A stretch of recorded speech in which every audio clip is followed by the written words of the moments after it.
The Taipei Times is Taiwan's only English-language daily newspaper with a daily printed edition.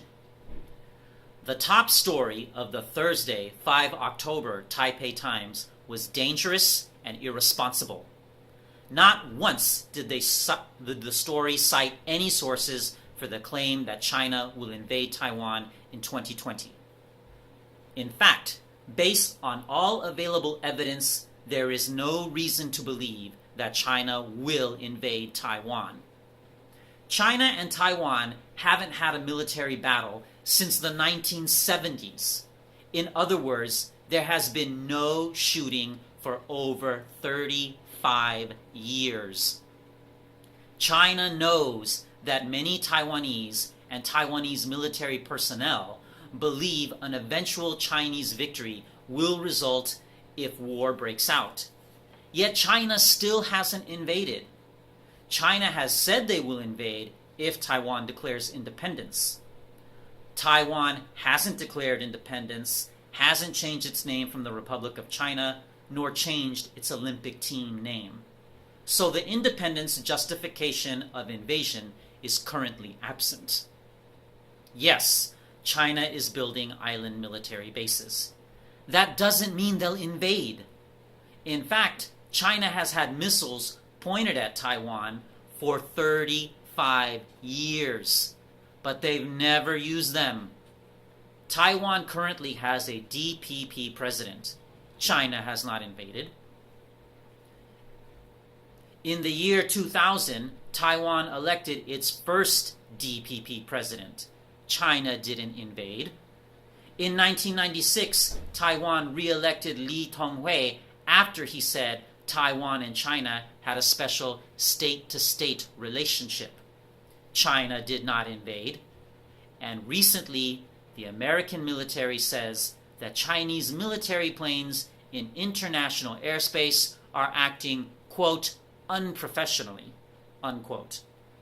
They didn't get any more specific than that.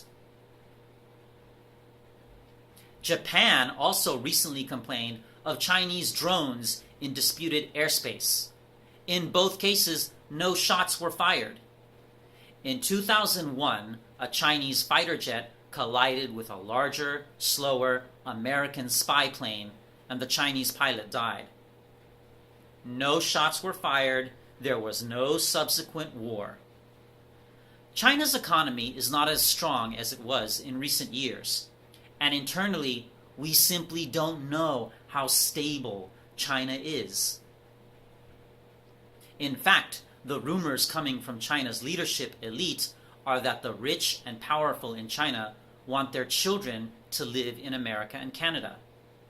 If you're already rich and powerful in China, why leave? Possibly because, from your internal perspective, you perceive instability. Yes, China is building island military bases. This doesn't mean they'll invade, as they've been building up their military since the end of World War II, and yet they haven't invaded. Taiwan and China also have strong business ties. Both Taiwan and China have prospered economically under the current status quo, which has existed for 35 years. Chinese and Taiwanese business leaders carry influence in the governments of both China and Taiwan, as evidenced by the crackdown on corruption in China and the numerous business corruption stories here in Taiwan.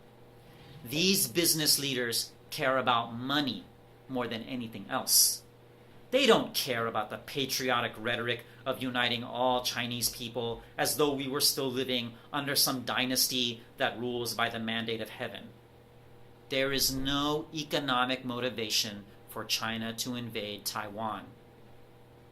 China is a fully integrated and important member of the international community and the second largest economy in the world. They have no need to risk their current status with war. The next day, the Taipei Times did it again. The top story was anti-China with no evidence. All hearsay. I wrote a letter to the Taipei Times where I observed that their anti-China story is full of shit. To their credit, the Taipei Times printed that letter.